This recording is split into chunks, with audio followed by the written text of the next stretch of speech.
இல்ல ஓடிடிபி வந்ததுல அந்த ஓடிபியில open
Good evening, everyone, and welcome, everyone. A very warm welcome to all the participants.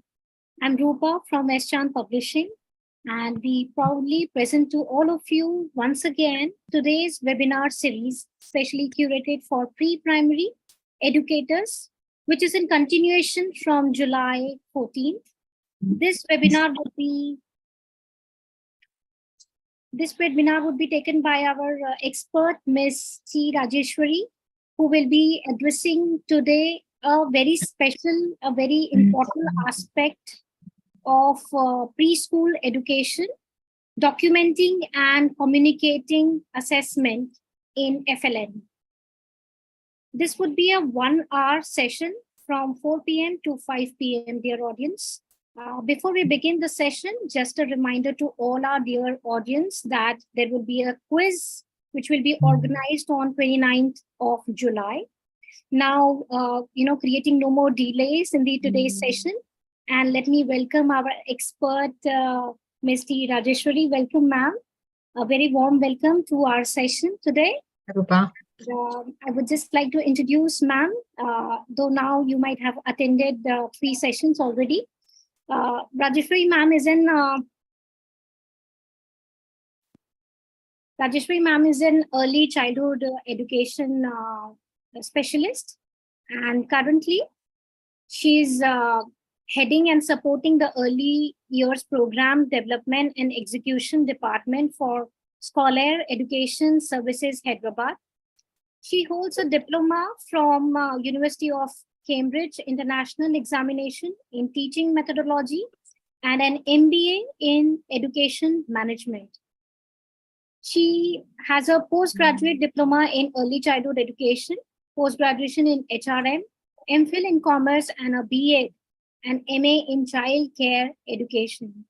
She is an authorized assessor for Quality Accreditation Audits through Quality Council of India, which is associated with NABET. So I very warmly welcome our speaker for today, and I hand over this platform to her. Welcome, ma'am. Thank you. Thank you, Rupa. Thanks for this opportunity. Just give me a second time. I'll just...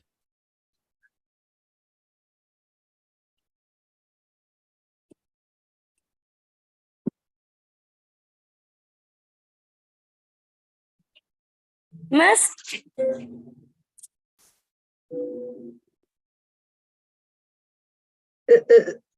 Is it visible, Rupa? Yes, yes. Right. Okay. Yeah. Ma'am, I'll just introduce to them some rules of the day. So, dear participants, you will be muted throughout the session. Please ensure that you have a pen and paper to note important information because it will be shared during this session. The chat box will be open only during question answers session round and disabled for rest of the session. So you are requested to post your queries in the chat box. For e-certificate, teachers must fill out a feedback form to receive their e-certificates. After the session, the feedback will be sent to their registered email ID. With this, I will hand over. Excuse me for this glitch. Thank you. Thank you. Teachers, very happy evening to one and all. And thank you so much for this wonderful opportunity. Though the time is limited for me to share the enormous content for the title, Documenting and Communicating Assessments in Foundational Literacy and Numeracy, because this is a huge content, but I'll try my best to give you the insight about the importance of documenting and communicating the assessment strategies. Now, quickly, just give me some sort of your understanding about the key terms, assessment. I wanted you to just type your understanding for the word assessment. Just quickly type. According to your understanding, what is meant by assessment? Rupa, are we getting any response? Yes, we are getting progress. Okay. To check on the understanding, the performance. Okay, wonderful. Evaluate. Okay. All-round development. Okay. Right. Now, can you tell me what is formative assessment? What is your idea or your understanding about the word formative assessment? Formative assessment in a pre-primary classroom. Okay, improvement, evaluating, all-round development. Okay, performance of a child. All right. Okay, fine. And what do you mean by documenting? Your understanding about the word documenting? Learning by doing. Documenting, setting up, recording details of the progress. Okay, Learning by doing, okay, right. And can you quickly tell me about what you meant by communicating? Whom should we communicate? What are we supposed to communicate? What does the word communicating means? Expressing feeling. Wonderful. Okay. Wonderful. Exchanging, learning. Okay. Wonderful. And then to express to students. Okay, wonderful, wonderful, wonderful. And thank you so much, teachers. Thanks for sharing your thoughts, your opinion about the key terms that we are going to discuss today. Thank you so much. Yeah, now let's try to understand what is meant by for the word formative assessment or the formative learning and assessment.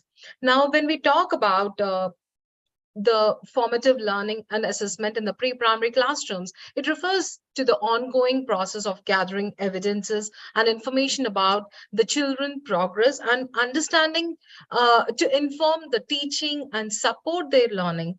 It focuses on providing timely and specific feedback for the learners, and also which helps and guide the teachers' instructional decisions and promotes students' growth and development.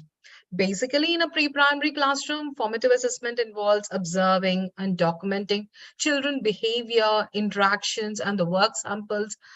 Now, when we talk about the role of a teacher in a pre-primary classroom, generally, the major role could be observing the learner's performance, participation, and the behavior. And with this entire journey, you would definitely help the learners. That is, your relationship with the child, your observation on the learner's performance, why the child is not able to, why this child is able to enjoy this class, why in the same classroom, why the other set of learners are not able to. So you will find out the reason of all these things. So the purpose of formative assessment is to identify individual strengths and the areas of improvement, and then the teacher can tailor her instructional design so that to meet the unique needs of every child in your class. So that's what is the beauty of the formative learning and assessment procedure is. And when we talk about recognizing who is active and who is not active, who is able to and who is not able to, yes, this formative assessment would definitely would definitely help the teacher to understand why, what, and how.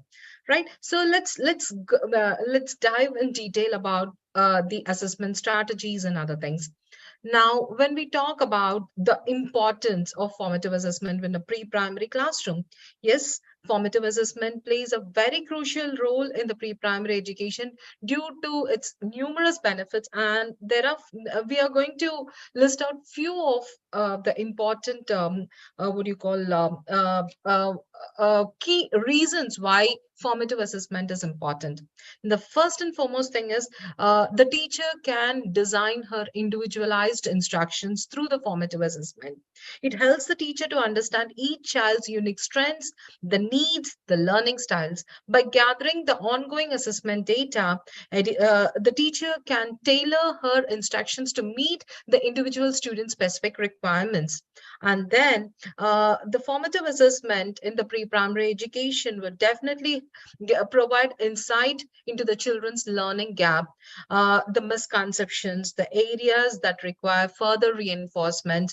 It also allows the teacher to plan the targeted interventions and then address the individual learning needs and provide additional support for the for scaffolding the learners who are finding difficult to cope up with the classroom standards, right? And yes, the formative assessment also helps.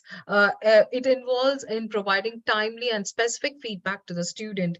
The constructive feedback of what to improve, how to do, where to work on, what to procure. All these things would definitely help, and it fosters the growth, a growth mindset of the young learners, because these learners don't know why they are and what they are supposed to do.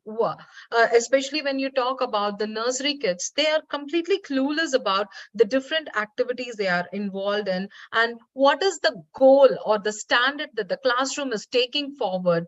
So here, through the formative assessment, the child will know, yes, what I'm doing is right, what I'm doing need to improve, because the teacher is observing, giving the constructive feedback here. And yes, through the formative assessment in the pre-primary education, would definitely help in informing instructional decisions. By continuously assessing the student's progress, the teacher can make informed instructional decisions, or she can adopt the right teaching strategy, select the appropriate learning materials and the activities, and she can also design the differentiated instruction according to the individual needs of the learners. Now, when we talk about the early identifications and challenges, yes, this formative assessment at the beginning of the what do you call, for every stage, right, enables the early identification of the learning difficulties and the developmental challenges in the pre-primary among our pre-primary learners. By promptly recognizing these issues, the teacher can collaborate with the parents and also with the specialist, be it the counselors in the school or the specialist in the school. The teacher can definitely have a collaboration with them and try to support the learners, what do you call, the difficulty at that age, and also accommodates intervention program rightly. And then when we talk about the next importance is promoting active learning. When we talk about encouraging active engagement in the child, um, uh, the child need to be always do a self assessment. It means what they are doing and how they are doing should be assessed self. And through the formative assessment and through the regular feedback, the teacher is going to help the learners to take the responsibility for monitoring their own progress, and then build a positive relationship. Yes, by the timely intervention, by the timely feedback, there is an opportunity for the teacher and the student to have a positive relation. Thereby, the child is able to understand what is the expectation of a teacher and what is the standard that the child need to improve. And when we talk about the engaging parents and the guardians of the learners, it means through the formative assessment, the teacher can make the parent to understand where are the learning gaps. See, one important thing, most of the parents, they come up with comparing their kids with the other kids. Without realizing there would be a stage level differences or a age level difference. The child who is born in the month of January on the same year cannot be compared with the child who is born in the month of July. So it means there would be definitely the age gap, and the performance would be definitely different. And the stage where, based on the environment the child is coming from, definitely there would be some the children coming from the educated family background or the children coming from the uneducated family background, the exposure the child is getting before schooling experiences, all these matters, so that the learners performance there would be a change in the learners performance at every stage. So engaging the parents and making them to understand why the child is not able to, and what is the difficulty the child is able to at the beginning of the year, definitely would help the parent to understand where the support is needed. Because generally the pre-primary teachers get the complaint box from most of the parents. They don't realize, might be, I think by now most of the pre-primary teachers would be ending up their day session by convincing the parents that or most of the parents keep complaining the child with the neighbors, the child with the neighboring school students and other things. They don't realize the philosophy of the school, and why. See, sometimes might be there are few schools who will be teaching A to Z in nursery at the beginning of the, and they make the whole class to write.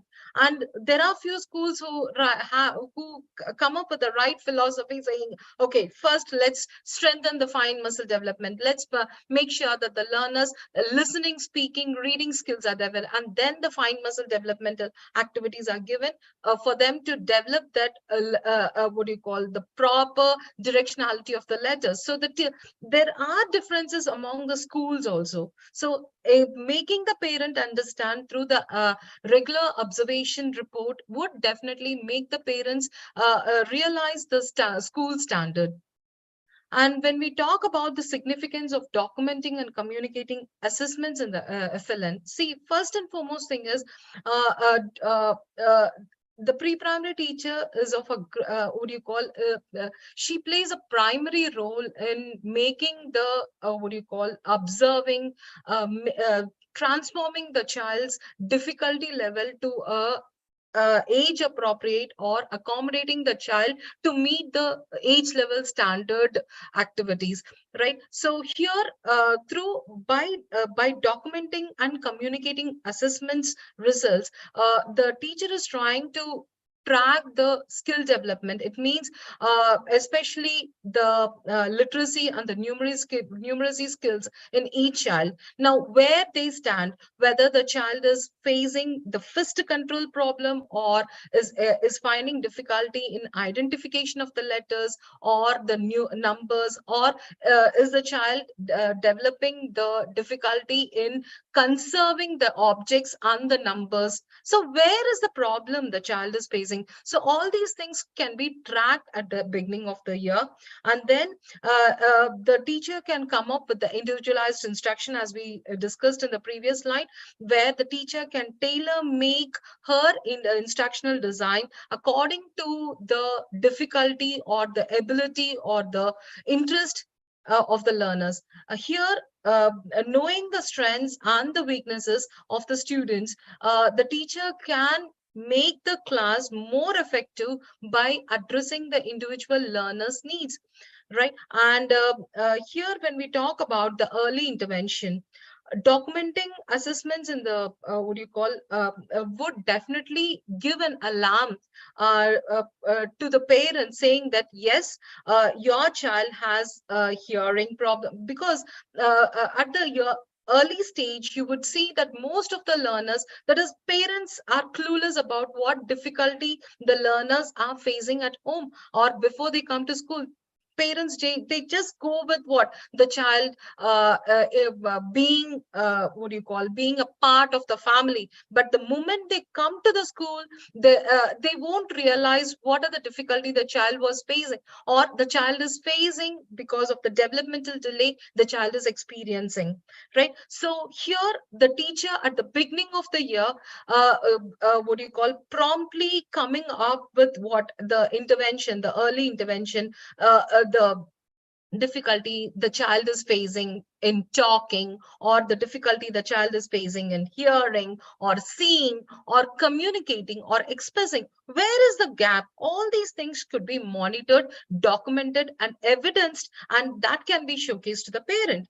And especially when we talk about the parent engagement, communicating assessment results to the parent is a very important task that every pre-primary teacher need to focus on. It means the proper partnership between the home and the school is very, very important. The child cannot be treated the home environment separately and the school environment separately. It is very important that the collaboration between the parent and the teacher during this foundational literacy and numeracy program is very, very important. So the parent need to know where are the challenges the child is experiencing, where are the difficulty the child is experiencing, be it writing, that is the fine muscle or the large muscle development, be it behavior problem or psychological, whatever is the problem.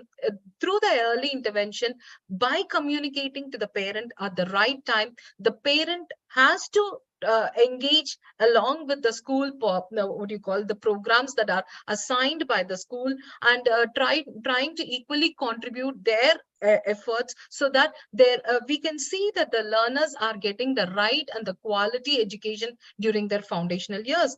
And when we talk about the evidence-based instructional practices, see, by documenting and communicating the learners' performance and the participation, including their behavioral challenges, through the evidences, like say, for example, there are few schools who take pictures, videos, they keep noting down the anecdotal reports. All these things would definitely make a consolidated a report or a bank of report, which gives an effective information about the child's performance, participation, and the behavior. It helps the teacher to evaluate the effectiveness of their the instructional strategies that the teacher is using, and take some effective decisions for effective support for the learners' participation.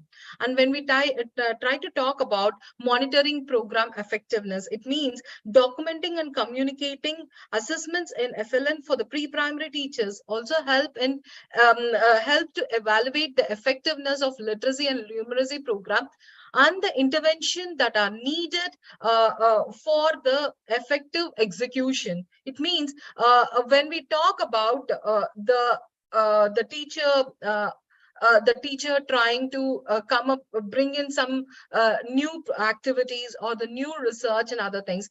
But if the parent or if the child is not able to perform, and if the parent is clueless about why the child is not happy, why the child is not interested to come to school, why the child is not able to perform, or there is no progress at all. So these type of documentation and showcasing the evidences would definitely make the parent understand, and also would help the teacher to understand where the effectiveness have to be, where the scaffolding has to happen, where the adjustments are needed, all these things. Got it, teachers?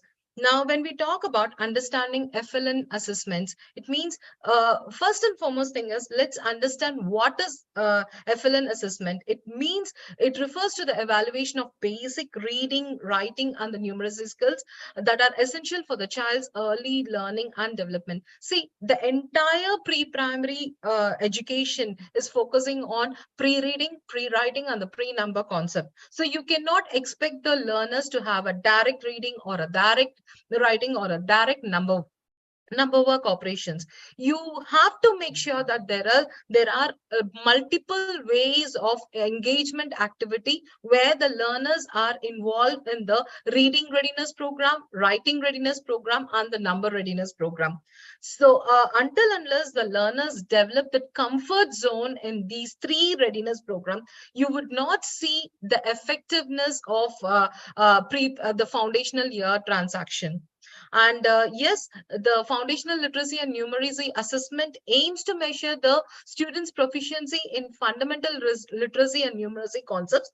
And typically here, this is the torchlight for the the effective primary education, right? And when we talk about the major focus on assessing the core skills that are critical in the academic success, it means FLN, the major focus of FLN assessment is, first and foremost thing is, to check on the literacy skills, whether the learners are able to understand the letter, recognize the letter related sound, and are they able to, when we talk about the PP2 learners, are they able to associate the sound with the symbol, and are they able to bring in the proper word formation and then the sentence formation? Are they able to develop their comprehension skill? Are their vocabulary proper? Are they able to pronounce properly? All these things are being assessed, and the right effective transaction would be incorporated if these type of assessments are taken care. And when we talk about the numerical skills, the major focus of FLN is whether the learners would you call number recognition or counting skills or the basic arithmetic operations, or are they able to understand the patterns? See, pattern plays a very major role, because everything has a sequence right from the regular activity, what the child is what do you call transacting in the regular, right from waking up from the bed till the child goes back to the, there is a pattern, there is a sequential thing. So the child, when associating the self pattern, would definitely enjoy the what do you call the mathematical operations in the later stage, right? And yes, assessing the core skill involves even the phonological awareness, because FLN assessment often includes child's what do you call the sound and the symbol association. It means whether the child is able to manipulate the sound, whether the child is able to develop that spoken language, whether the child is able to perform the rhyming part, segmenting. Now say for example, if the child listens to the word bat, is the child able to segment b at, k at, d at? So is the child able to develop that rhyming and the segmenting part? And if the child, is the child able to blend the sound like b, l, blur, clear? So is the child able to perform such type of phonological operations in the PP2 level? And is the child able to identify the beginning, ending, middle sounds, be it consonant clusters, be it consonant digraphs, or be it the beginning sound of any given word? Is the child able to identify? So these assessment would definitely help the teacher where the child stand and what are the support that the child needs to be an effective performer in the later stage. Now yes, it is very important that the teacher need to even focus on the child's concept of print, where the child is able to evaluate the print conversation, knowing how to hold the book, which is the front page, which is the back page, where to begin, which direction the eyesight should to read a sentence. So all these things are very, very important, because you would see even in a PP2, there are learners who doesn't know which is the first page and which is the next page. You would see there are they don't know the left to right directionality. They don't know how to start reading from left to right. They are clueless about the letter perception. They are clueless about sometimes how to blend or how to connect the writing script with the reading script. So these are the what do you call the difficulty most of the learners are facing in the foundational year program, and assessing these skills are very, very important. Now when we talk about early writing skills, now so when we talk about the writing skills, definitely yes, the fine muscle development, the eye to hand coordination, the left to right directionality, along with the perception skills are very, very important. And these skills would target on the child's writing readiness. Now when we assess the child's ability to write their name, recognize the basic form of the letters and the shapes, and are they able to produce a simple and a meaningful sentence using simple words. So all these things would definitely make the teacher to develop a proper instructional strategy. Thereby we will know where to start and how to support the learners. Without knowing the literacy skills, numeracy skills, or the phonological awareness, or the concepts of the friends, or the early writing skills of the class, the teacher cannot just like that march into the portion completion. The teacher need to have these awareness about the child's that is the class standards. Otherwise the teacher cannot what do you call have an effective transaction in the class. Now coming back to the types of assessments in FLN, yes, when we talk about the formative assessments, yeah, there are the teacher can use a classroom observation. It means it is an ongoing process for the teacher, and an informal quizzes to check on the child's speaking skills, listening skills, and then the child's logical skills, the communication skills. These type of things would be definitely help the teacher to understand, okay, what is the level and the standard of the class. And activities like think, pair, and share, where you are allowing the learners to relate to their previous experience, making them to understand what they are supposed to talk, how they are supposed to talk. And then the quick written responses like dodging or quick dictations would definitely help the teacher to know the standard of the class.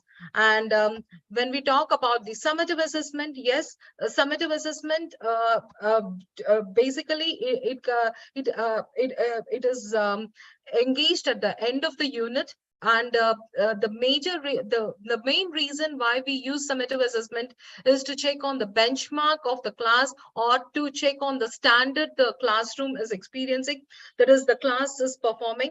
And it is conducted at the end of the period of instructions. It means to check on the overall learning and the achievement of the class.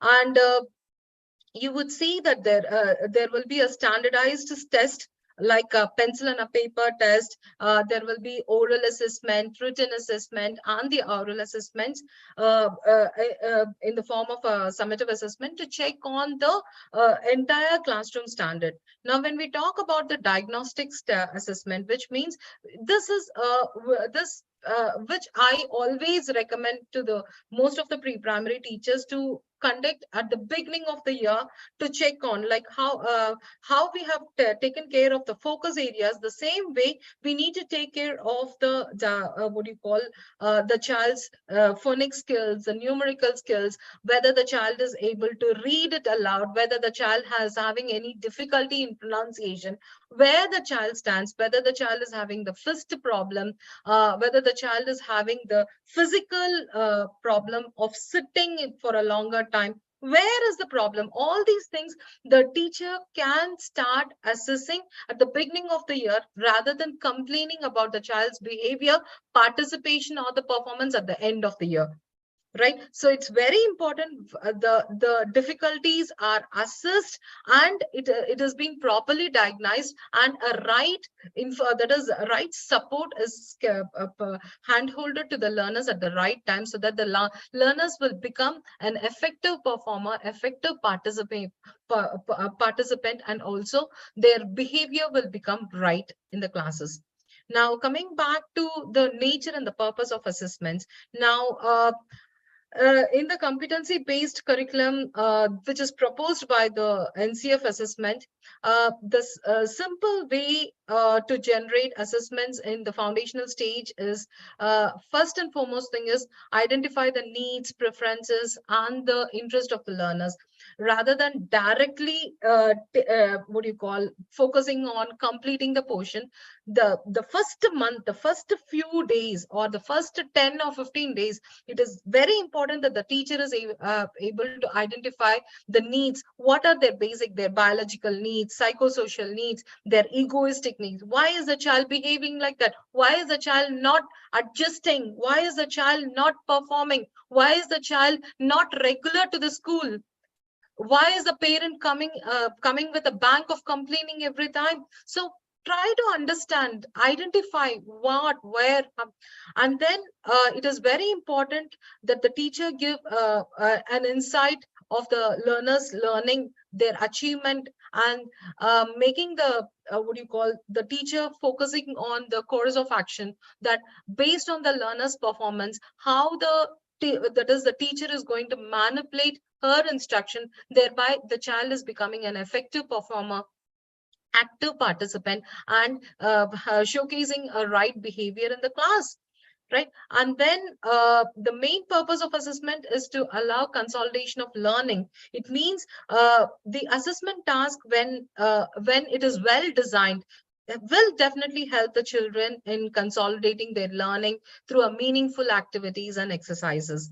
They will have a deepened understanding about what to do, how to do, when to do, if it has been properly channelized.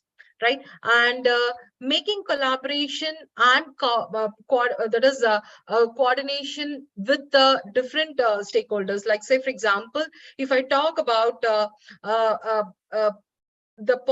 coordination efforts made by the teacher in appropriate learning experiences, and informations that are gathered through the assessments, the teacher can share with all the stakeholders like parents, school management, and then the next level teacher, thereby how to support the child. Now, say for example, the present UKG learners, it means the PP2 learners, when we try to analyze their previous achievements, the previous performance, their previous interest, now the teacher, instead of labeling inviting the learners with some labels, like the child is a slow performer, or the child is a problematic child, a disinterested child. Rather, if the teacher is trying to collaborate with proper understanding and providing an appropriate learning opportunity to the learners, definitely you would see a change. Imagine an LKG child is given a warning promotion. See, during my recent visit to one of my client school, I was just surprised to know that a teacher is saying this child is promoted with much difficulty because he is not fit to be a UKG child, because he didn't perform anything in LKG. So it is not the mistake of the child not performing in LKG. It is absolutely, I would say, it is mistake of the teacher not supporting the child rightly at the right time. The teacher using an intervention program to support the difficulty of the learners when the child was facing difficulty in the previous class would definitely help the child to become a best performer in the next level. Got it? So it's very important to understand the learners and give a rate of progression over the period of time. It means the teacher making the class more effective by taking time to analyze, sharing the information, the important information to all the stakeholders, helping the stakeholders. That is, here the stakeholders are the parents, the school management, the next level teachers, and even the class teacher, the support teachers. So here by analyzing the progress of the learners, the difficulties, the teacher, that is the teacher can give a proper planning, the proper organizing content, and the teacher can use the right pedagogy to achieve the curricular goals. So it's very important, rather than just blaming about the not that is, most of the time I hear teacher coming up with a statement saying there is no time, the class is with 40 students, there is no time to check on the child's performance because the child is very slow in writing. See, I think last week we have learned about how to address the mixed ability and how to address the last classroom. So please, my dear teachers, like let's try to understand. Let's try to be the the proper and effective performer for our learners.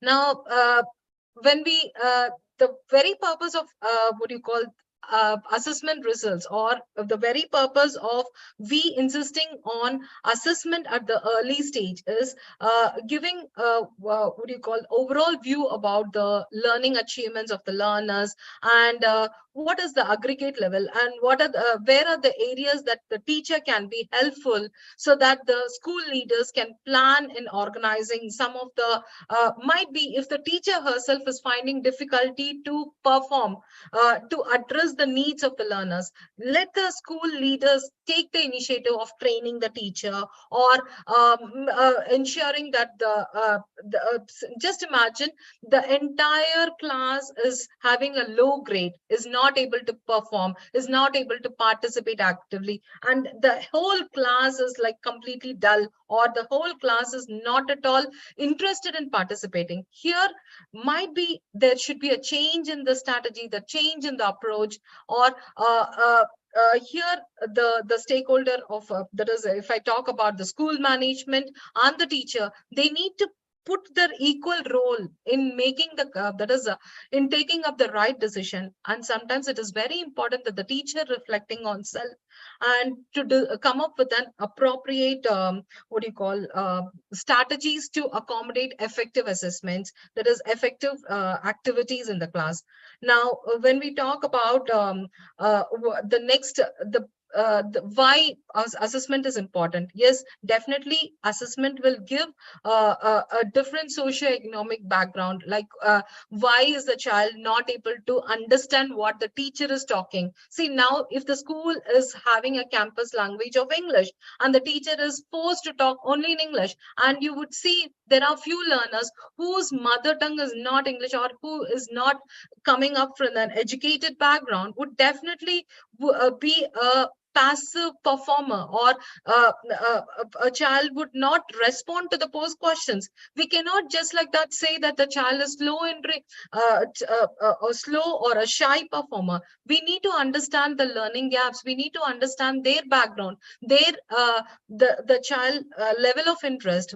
What is the problem? Is the language problem, or is the child is having any physical problem, or any mental disturbances? What is that? Everything should be analyzed. See, here it is very important at this level, that is the children who are from 3.5, 4.5, and the 5.5, will have their own difficulty in adjusting. Their socio-emotional needs should be taken care properly by the proper interaction. It means the teacher using right words, right sentences, trying to understand why they are low, why they are not ready to participate. Even if you have an art related activity or a craft related activity, there are few learners who will hesitate to even touch the glue stick.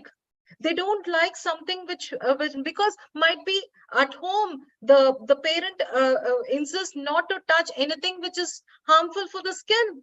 So there would be certain learners who would hesitate to even touch or even to sit with another child. So here the teacher need to check on the background of the children before trying to organize some activities in the class. So it means at the beginning of the year, investing some 10 to 15 days to understand the background, to understand the learners' differences, the individual ability of the learners is very, very important. Now, the major consideration that we need to, streamline is, that is, as a pre-primary teacher, that we need to keep in our mind is, assessment should, should not contribute to any of the additional burden for the child. The child should not feel like, oh my God, I got low marks, my grades are very low. Imagine the age of the child and we failing the child, or we giving the low marks. Here, please try to avoid such type of situations in the class. And assessment should not contribute to any of it should be a reliable source of information, rather than coming up with a vague, or the teacher having a biased thing. So it's very important that the assessment should be authentic, and the teacher need to get the proper evidences of the learner's participation, and it should give the scope for the teacher to showcase the competency of the learning outcomes of the class.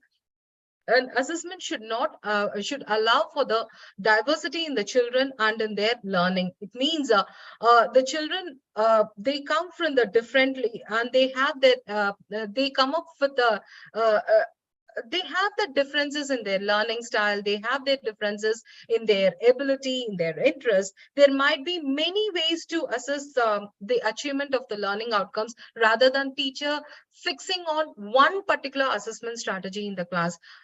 If the child now there according to the interest of the learners, now if a child who is an intra child, who doesn't like to come forward and talk, and the teacher cannot pull the child, rather giving time for the child is very, very important, and giving that that trust to the learners is very important.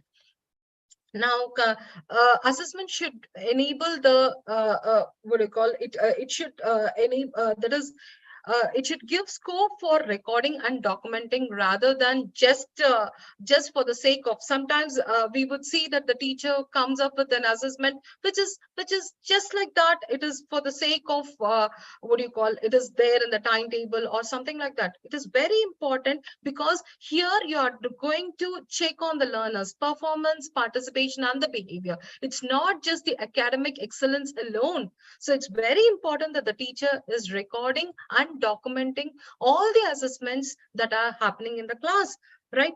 And assessment should not be a burden to the teacher. It means for the pre-primary, it is very, very important that the teacher comes with the proper and a standardized assessment, which is simple and which is clearly indicating to showcase the learner's performance, the learner's participation, and the learner's interest. Got it? So do not complicate with too much of jargons, too much of what do you call, too much of formats and other things. So be very simple.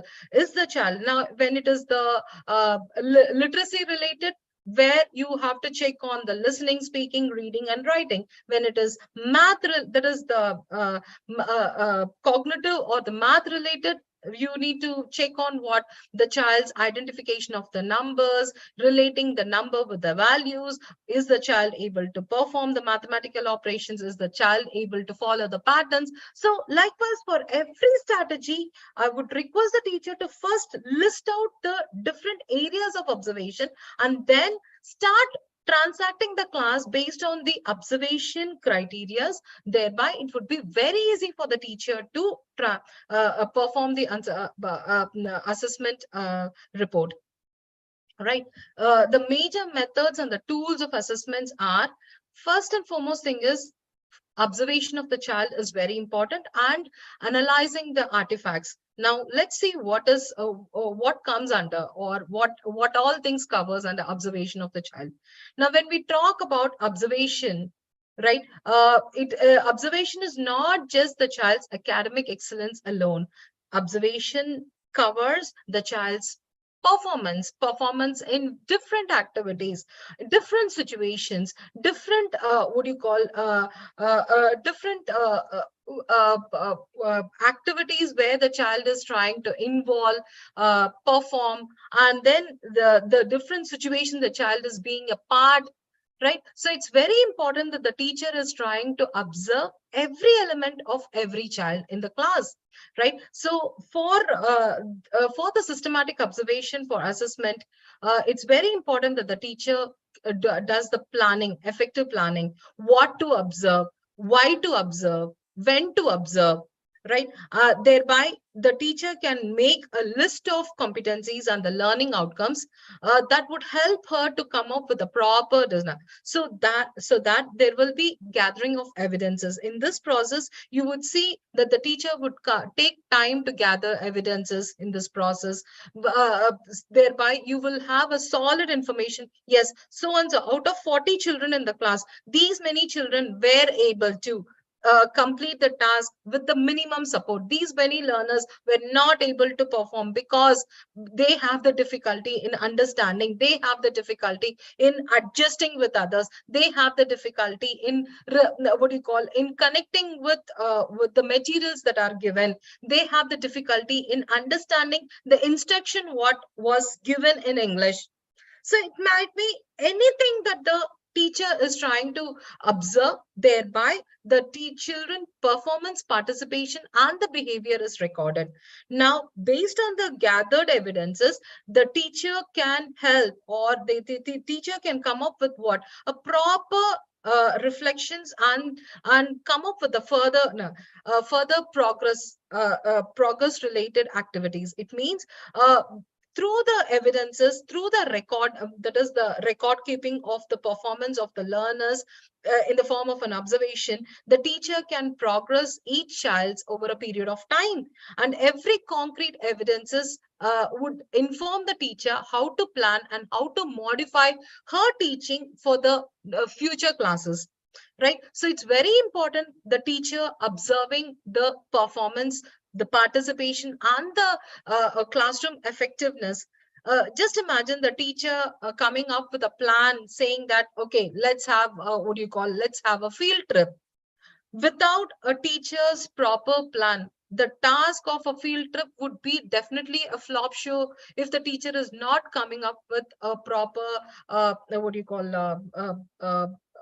uh, resources, like the human resources and the material resources, right? So it's very important how the teacher plans her activity before she executes, right? And then let's come up with the sample pointers of observation. Like when it comes to the storytelling session, yes, we can observe whether the child is involved in the story, whether the child is able to describe the picture, whether the child is able to ask questions of the different characters, whether the child is able to connect personal experience with the story. Is the child able to recall the words that are discussed? Is the child able to express the likes and the dislikes? Because see, all these observation during the child's performance, during the child's participation, would definitely make the teacher to analyze, okay, where is the problem? Why? Now I think in the future slides, I will be able to discuss more clearly about this, right? And there are few sample pointers for observing the guided instruction, that is the guided conversation. Now, say, for example, if it is a circle time or if it is a conversation related to some topics, and here the teacher coming up with the inquiry-based questions where making the learners to relate, think, understand, and to discover, the child is, the teacher should observe whether the child is able to listen to others, whether the child is able to wait for the turn to speak, whether the child is able to express the pleasure or the displeasure while listening to others. Because you would see there are few learners who would be just keeping their mouth shut, or they will be keeping their ears closed, or they will just stay away from without participating. You would see multiple displeasures or the negative emotions where if the child have the need for dominance, or the child is having a discomfort on adjusting with the other peer participants and other things, right? So here the teacher observing why, what is the difficulty the child is experiencing during that particular, and analyzing is very, very important. Now, there is one more sample that I wanted to share with you with regard to the free play. See, most of the time, the pre-primary classes engage the learners with the free play, where the teacher has to observe whether the learners are effectively using the different given resources, how they are trying to balance their fine muscle and the large muscle when they are trying to use. Because you would see there are few learners who would struggle hard to even hold the pencils or to hold any materials.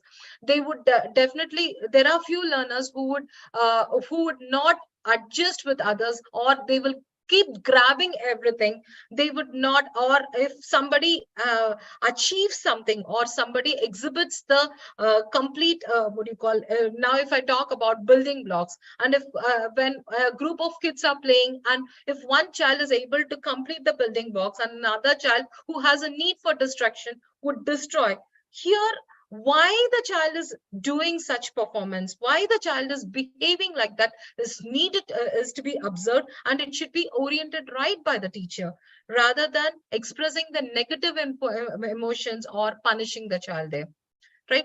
And there are various tools that we can use to record our observation. One is anecdotal report, the next is the checklist, and yes, the event sampling. We are going to discuss in detail about all these tools, right? Now, when we talk about the anecdotal record, now anecdotal record is an attempt to record in detail a specific episode or the event that is particularly happening. It means you would see that the teacher engaging the learners, and suddenly the teacher might focus on some particular activity the child is being, or a sudden statement the child was saying aloud, a sudden magical movement in the class.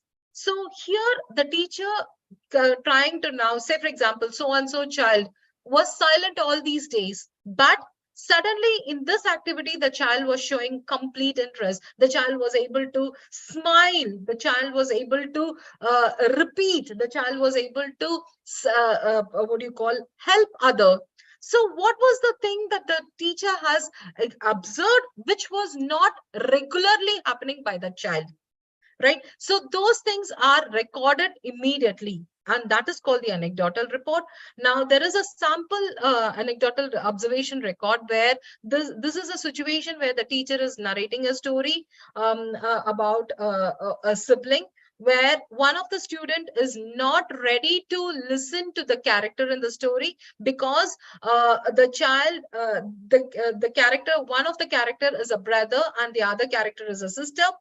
Because here the learner who was listening to the story was having, what do you call, a sibling rivalry there, or a newcomer at home, where the parent focus was on the newcomer and this child was ignored. So the story also had a newcomer where the parent was what do you call, mostly focusing on this. And that is the reason the child, when the activity was given also, the child was not ready to color the particular person, right? So this is what is this is what is the difficulty that the teacher has seen. And the plan of action that the teacher wanted is to talk with the parents, counsel them, showcase the evidences what she has shared, and to counsel the parent to come up with the love and affection, and to show equal attention to both the kids, rather than focusing on the newcomer and not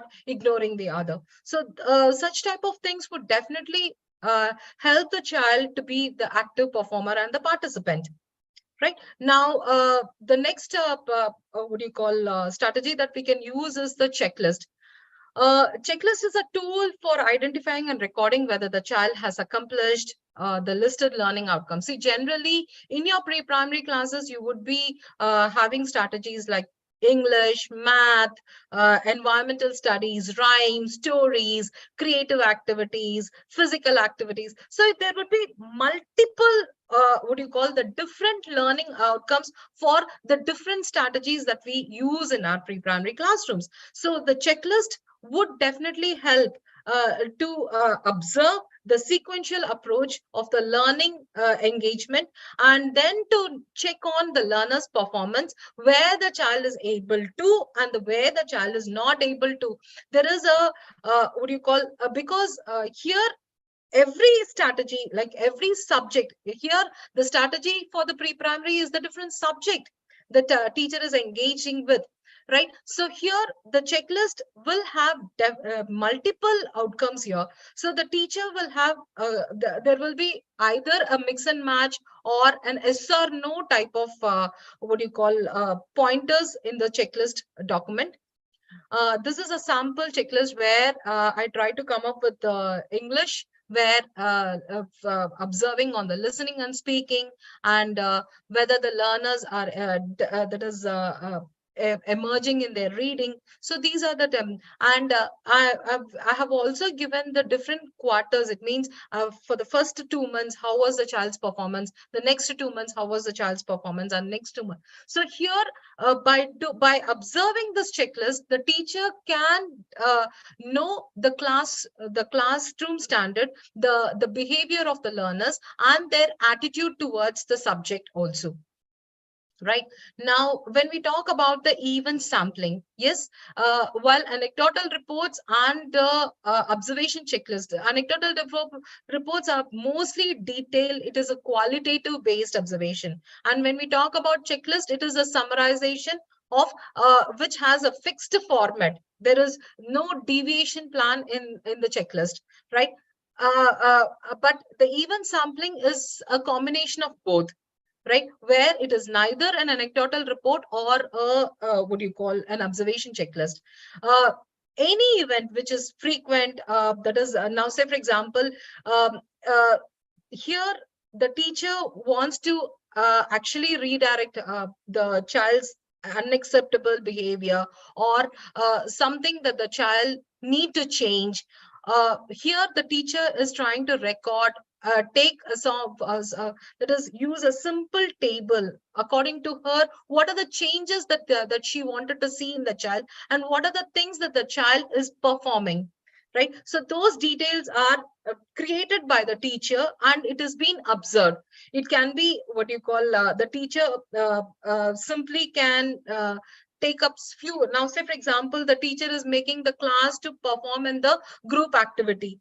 The group activity would be some 20 minutes per program, where the teacher will be observing the 10 minutes of the child's behavior, the child's attitude towards others, the child's what do you call acceptance, the child's tantrum, the child's language, the child's logical, everything is like taken care.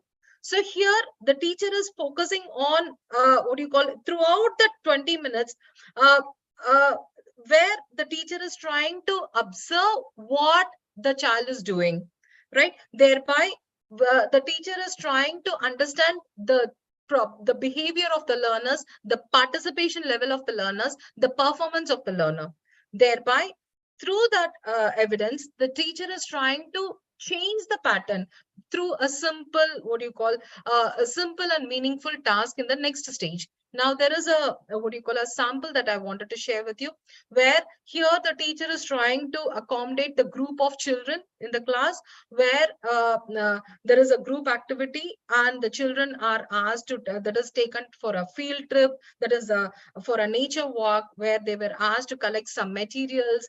And here, out of the group of children, there are few children who were trying to touch, explore the different materials that are there on the garden. There are few children who were cooperating with each other. They were able to pick up nice, beautiful, what do you call, materials. But one among the group was not able to adjust. He came up with lots of, and the interpretation here by the teacher is, yes, there are few learners who have the disruptive behavior, who are not able to understand, adjust with each other. There are few learners who need support in making them understand what is the expectation of the teacher. There were few learners who were able to cope up, understand the expectation of the teacher, and were able to coordinate with each other.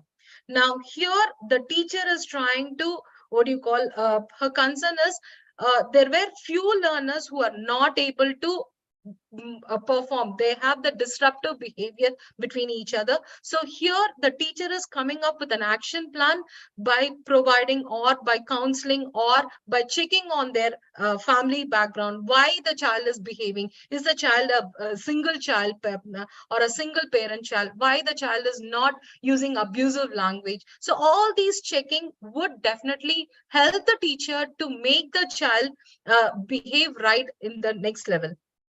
Right now, when we talk about analyzing the artifact, whatever what do you call, in the early childhood classroom, artifacts are the performance, are the participation, or the child during the teaching learning process. What are the things that the child is engaged with?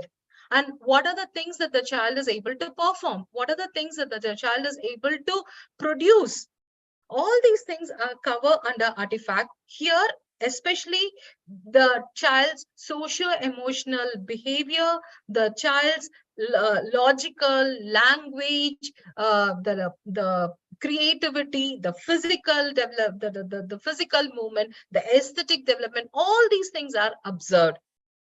Right now, here when we talk about the teacher maintaining the different what do you call, the proper folder, or taking up pictures, or collecting the samples and maintaining child-wise folder is very, very important, because these are the evidences where the teacher can what do you call, preserve, to analyze the learner's performance, the learner's behavior, and the learner's participation.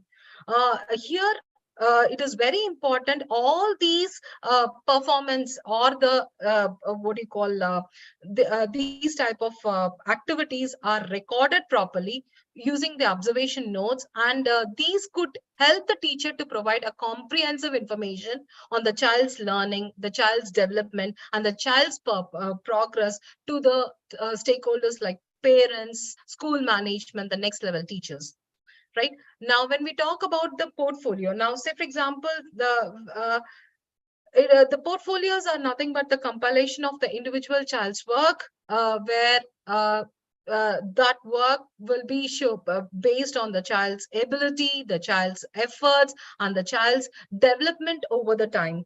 Right. So here, this can be treated as an evidence of the child's progress. And these type of documentation would definitely help the teacher to actually, provide evidences of the efforts and the accomplishments related to the specific learning outcomes, right?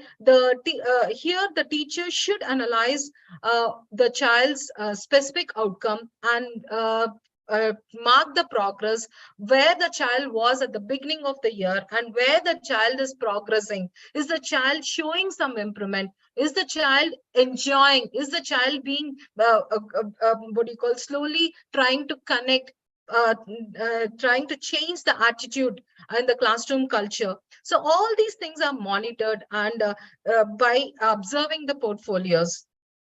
Right now, why portfolio? Yes, definitely, it is portfolio provides it's an opportunity to link the instructions with assessment, and you as a teacher can assess the children on the activities they are involved in and what are the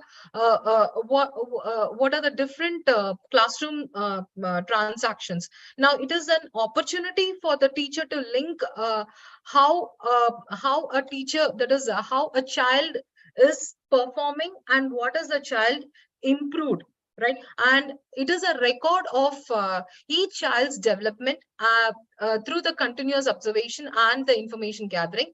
And here in a portfolio, you will see there is a global, that is the overall view of the child's progress. You will see the attitude of the learners, you would see the learning strategies, the interest, the talents, because not every child have the same performance. Not every child will have the same behavior. Not every child will have the same attitude while performing. So by observing the portfolio of individual learner, we would definitely see a clear view about the child's participation. And through the portfolios, you would see the learner's progress, which can be used to discuss with the parents, the next level teachers, and especially during the parent teachers meeting, portfolios are going to become an effective tool for the teacher to initiate the discussion and to make the parents understand where the child stands, how the child was at the beginning, and how the child has transformed, how the child has changed over the period of time through the classroom activities to the school culture. It is a way we genuinely to get to know the given the particular attention of the child. And here, when we talk about portfolio, it involves the parents in learning, and it make the parents to understand where the child stands and what are the areas that the child need to be supported, where are the areas the child is genuinely finding difficulties. Got it, teachers? Now, coming back to why portfolio for the children, yes, portfolio provides children with an opportunity to become a responsible performer for his own learning. And it's because there are multiple occasional activities that the child is performing, thereby the child is trying to reflect, okay, I was not able to complete because might be I was talking, I was not liking to sit by the side of this child. So what are the things that the child, by looking at the portfolios, the child will try to recollect, relate the attitudes and the personal learning styles. Okay, right? And when we talk about why portfolio for the children, it is a chance for them to exercise some control over the assessment procedure. It means, say for example, children may have to say in choosing what piece of work should be assessed by the teacher and what work sample should be forwarded to the next level teacher or even to the parents.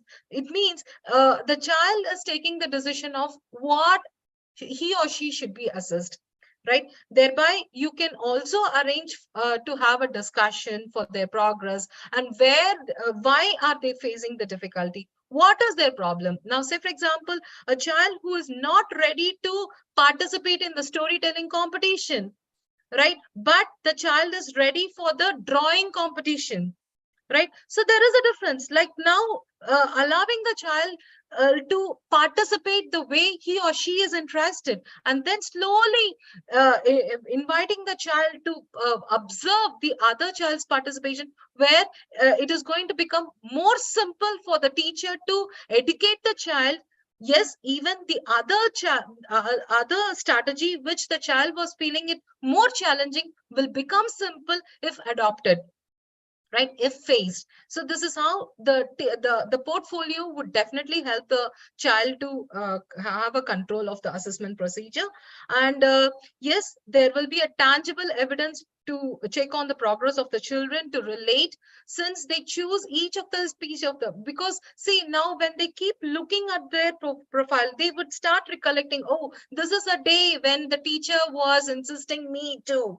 This is the day where I was not, I forgot to bring my crayon. This is the day where I was fighting with my friend, very close friend, where I tried to take the eraser or the crayon without her permission. So these were the things that the child will definitely recollect, right? And will start helping the learners to reflect what should be, that is what he or should continue to do, or what are the things that he or she should stop doing, right? And there will be an increased involvement in their learning process. It means you would see the children that is the can suggest activities they would like to do, the areas of reinforcement. See, now say for example, just imagine when they were looking into the portfolio, they themselves, when they are observing their work with their friends work, they would feel, okay, I need to improve here. Okay, this topic I always have a doubt. Teacher, can you please help me to work? Teacher, can you please repeat this rhyme one more time? Teacher, can we talk about the stories again, one more time? So here, these type of portfolio observation would definitely make the learners to suggest on the type of activity what the teacher has to bring into the class at the time of revision, right? It increases motivations and also shows some excitement for the learners. Now, the worksheets is one of the strategy that the teacher can adopt to actually to check on the learner's performance. Basically, worksheet contains what it is mostly a written form, and it is related to the actual learning outcome of the literacy, numeracy, and also some sort of conversational activities. Right now, when we start talking about analyzing the children's responses for the effective teaching learning. First, eliciting evidences is very, very important where the children are finding difficulty. Why? So after observing, after recording, it's very important that the teacher eliciting the evidences and analyzing to interpret what to do and what not to do. And acting upon the evidences is very, very important, because until unless the teacher responds rather than reacting, it's very difficult you supporting the learners, right? So analysis of evidences comes with what? With some prerequisites, like teachers should be unbiased and open-minded towards the children they teach, and the assessment should be well designed rather than structure. That is it should cater to what the learning outcomes and the competency that the foundational stage needs. The teacher cannot just like that give, okay, let me this is a very important topic, let me I wanted to see that everybody come. There would be difficulty in their ability, there would be difficulty in their understanding. So it is very important the teacher accommodating assessment according to the needs of the learners. And then the assessment should be formally and informally integrated through the course of the day.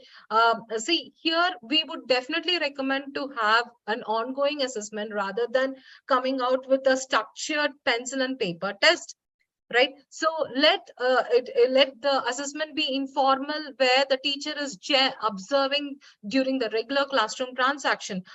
Assessment need not be just academic related. Assessment can be the child's life inside the school campus, right? It is inside and outside of the whether the child whether the child is inside the classroom or outside the classroom, how the child performs, how the child talks, how the child behaves, how the child try to accommodate others, how the child responds to the given situation. All these things are very much important for the teacher to analyze, and there should be a system of collecting and documenting the evidences like observations. It's very important that the teacher need to bring in some systematic the record keeping. Right now, the principles for analyzing evidences from the assessments are: the teacher should not focus on what children don't know and can't do. Their assessment, because it means the assessments would be mostly unfair if we focus on to give them the see, you will see there are different types of learners who don't know what to do and how to do. For them, giving them the structured pencil and paper assessment would be meaningless. Rather, you can give them the assessment which would make them to participate, which would help them to participate. Right? And teachers should analyze evidences to judge the extent to which the children have demonstrated understanding. Rather than what you call focusing on one single assessment, the teacher need to what you call come up with the diversified assessment patterns, where see now only by checking on the written pattern alone will not showcase the child's performance. Rather, there are few learners who cannot write but can respond to the post questions. There are few learners who can neither write nor respond to the post questions, but they have a very good identification skills, right? So it's very important how the teacher completely what do you call that is accommodates the diversified assessment strategies, right? And the teacher should be able to identify the misconceptions or the alternative conceptions or the gaps, the learning gaps while analyzing such evidences. See now, say for example, as we discussed in our previous session about what do you call the child's the process learning and the product centric.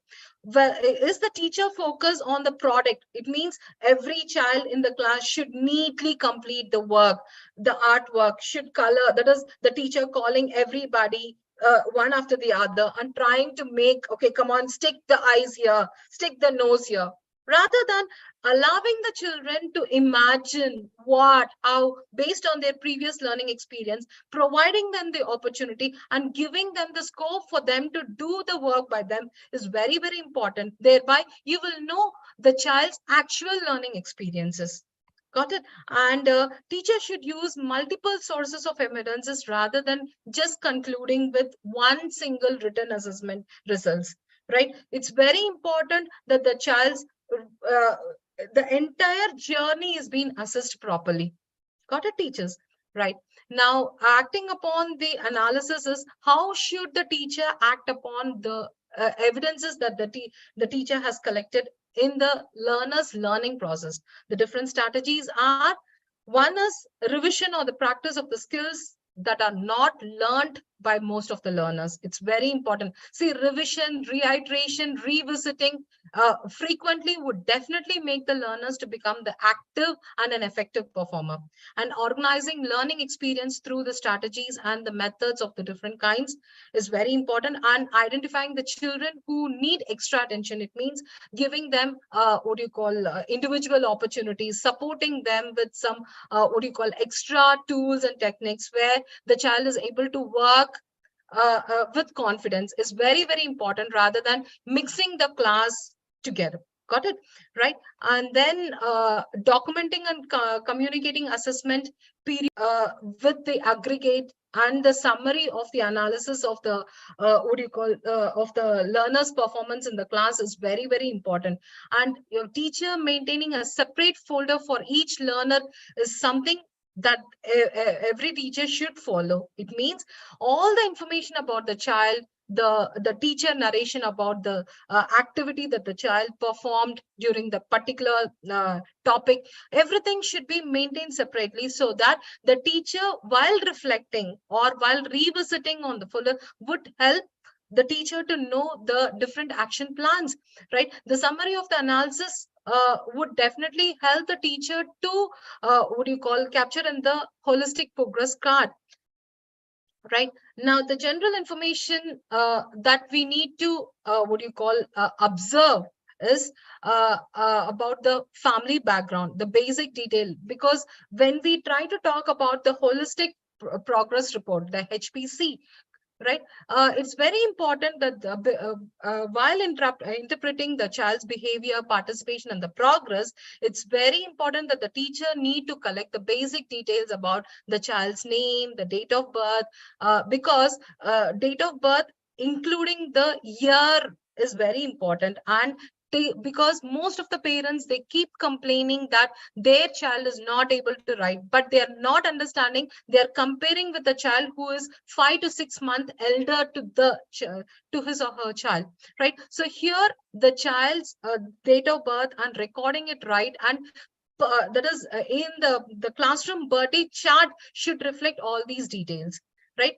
And information about the family, the child's likes and dislikes, information about the health of the child, whether the child is having any allergics, why the child's that is the child's height, weight, the growth, immunizations, all these things should be recorded periodically.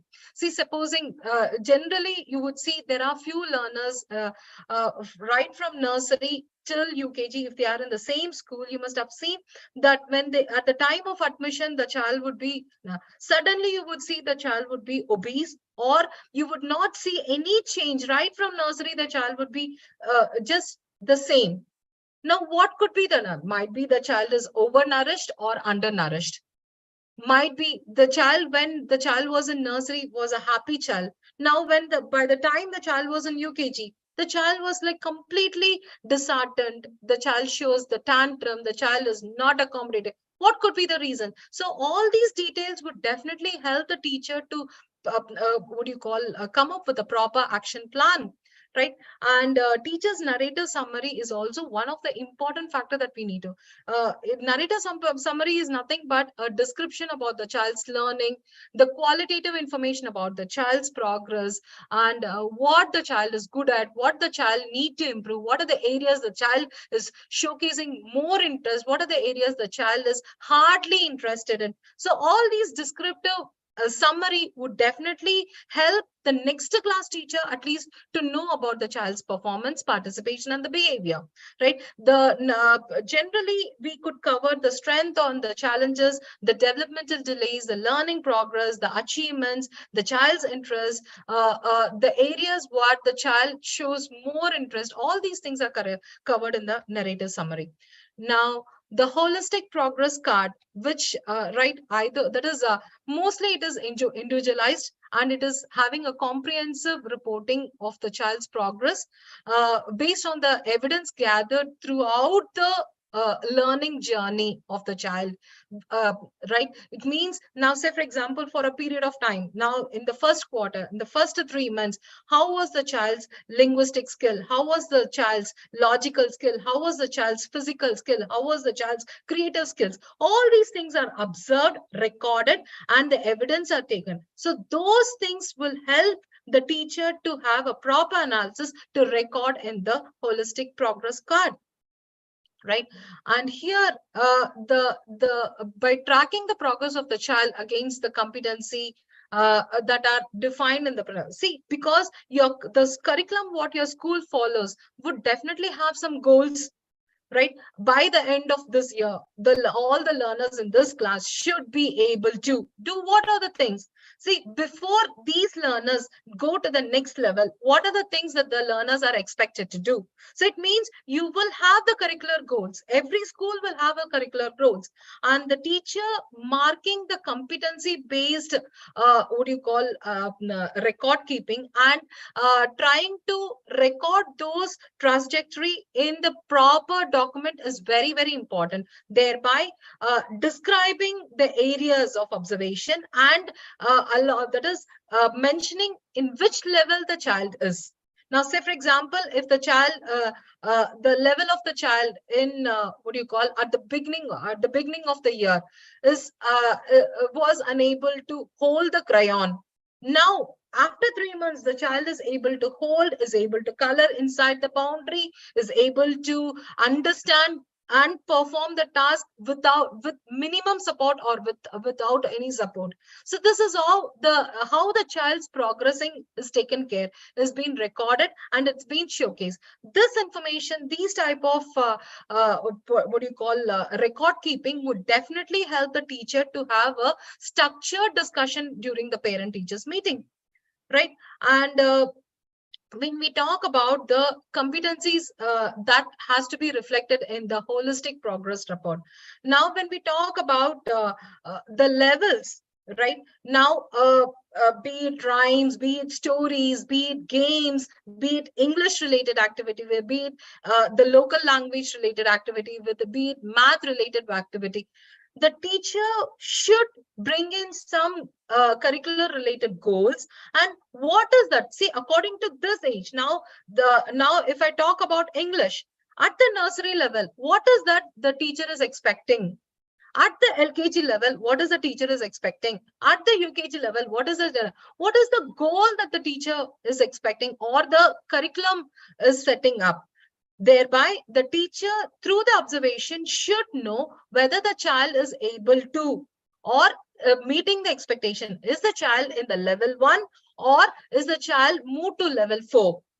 Got it? So here, the teacher maintaining a standard description and the different levels is important. Setting up the rubrics. See, rubrics are nothing but customized or customized description based on the what do you call the observation list that the teacher has defined. Now, say, for example, if the task is responding to the post questions in the EVS topics, right? Is the child able to respond to all the questions without support using the right words and sentences? Is the child able to respond to few of the questions with little support? Is the child is continuously seeking support to respond to the post question? What is the level the child's performance is? It should be clearly what do you call listed out, and then by observing the teacher marking, okay, the child is in level 1 or level 2 or level 3. Right? So that's how you will be trying to record the assessments. That is the record the performance, participation, and the behavior of the learners. Got it, teachers? Right. Now, to recap of what all the learning journey that happened in this that is in the 60 minutes program, where we were trying to talk about the importance of the ongoing assessment and the documentations that has to run throughout the learning process.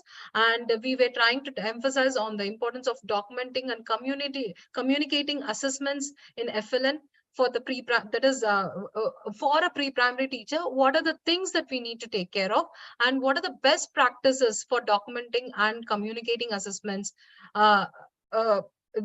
Even those things were discussed in this 40-minute sessions. So ultimately, teachers, why assessment, what to assess, why to assess is all, it's again the question that you need to ask for yourself, because ultimately, if the teacher is not clear about what to assess and why to assess, the teaching transaction is completely meaningless. Right, teachers? So assessment is a beautiful, what you call, strategy that the teacher can use so that an effective support can be given to all our learners, so that our classroom will become more meaningful, more effective. All our learners will enjoy and they will know the purpose of their schooling experience. Thank you. Any questions? Thank you very much, Rajeshwari ma'am. You have touched upon such an important points. I was also noting it down and almost filled up my 4 or 5 pages. So audience, now the platform is open for any kind of questions that you would have related to today's session or previous session for pre-primary. So you can post your questions. There were some hands raised during the meeting. So those participants can always come up and post their questions. There are all praises for you, ma'am. Thank you. Please share some more learning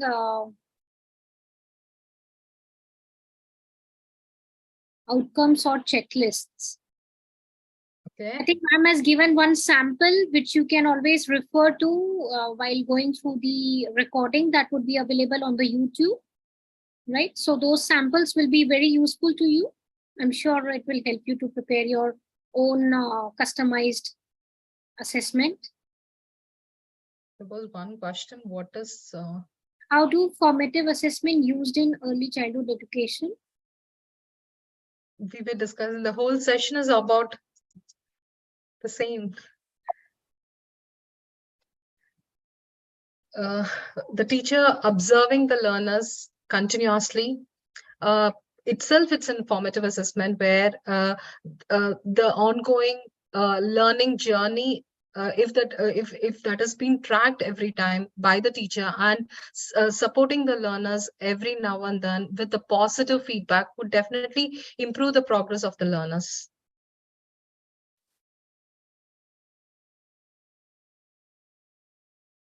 That's what Rupa I told you when I started my session. I was trying to tell. No, I was not.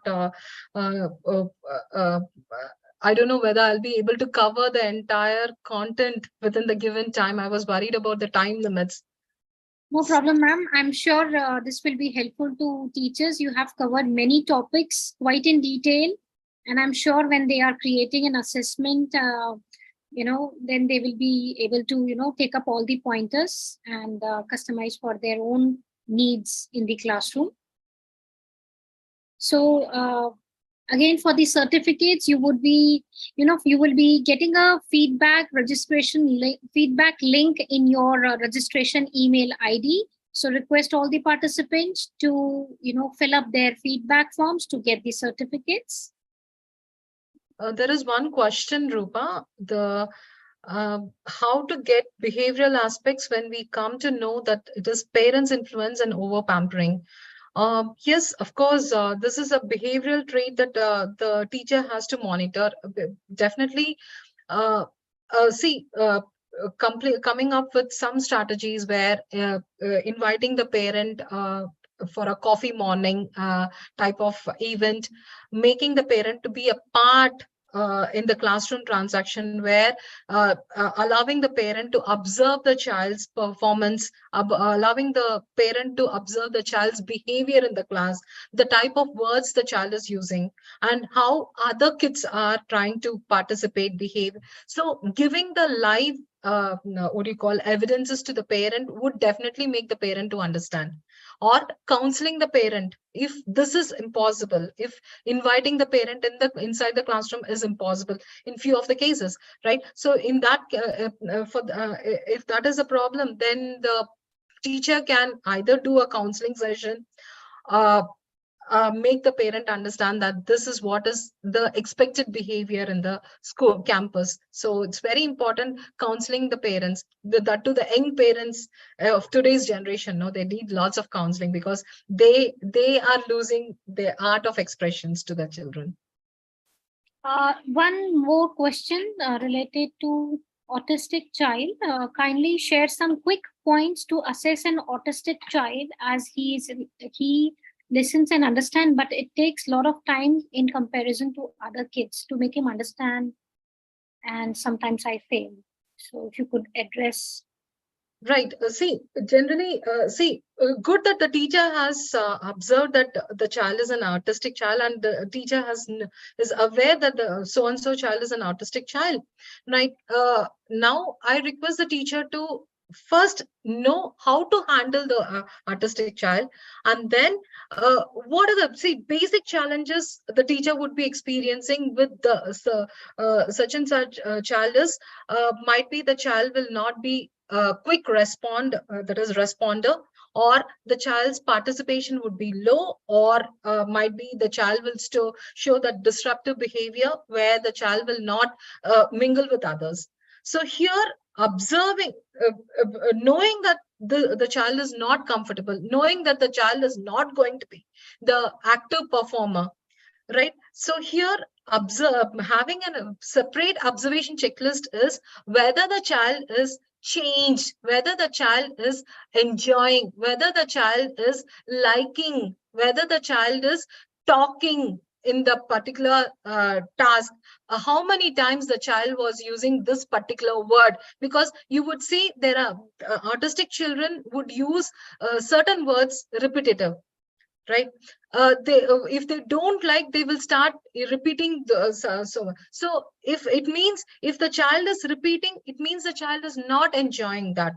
So here the teacher observing such things, and what is the change the child is in. So what is the, if the child expresses a smile while performing, it means the child is liking the person who is sitting by the side, the child is liking so and so activity. So here, such type of observation would definitely help. Thank you very much for your inputs, ma'am. So I would, I think there are no more questions coming up. So we would close the session, and I would really like to thank Rajeshwari ma'am, our expert from S. Chand Publishing, for really, you have given us such a good detailed framework of creating the assessment, formative assessment for our classroom. I'm sure teachers will get a lot of pointers, and recordings are available in case you have missed anything. You can just go through it while preparing your things, right? So we will be having another session tomorrow. So kindly register for the same and join the session at the same time, 4 to 5 p.m. Thank Rupa, you I would very request much. you, I'm sorry to interrupt you. I would request you to share the topic for tomorrow. Yes, sure, ma'am. Just a minute.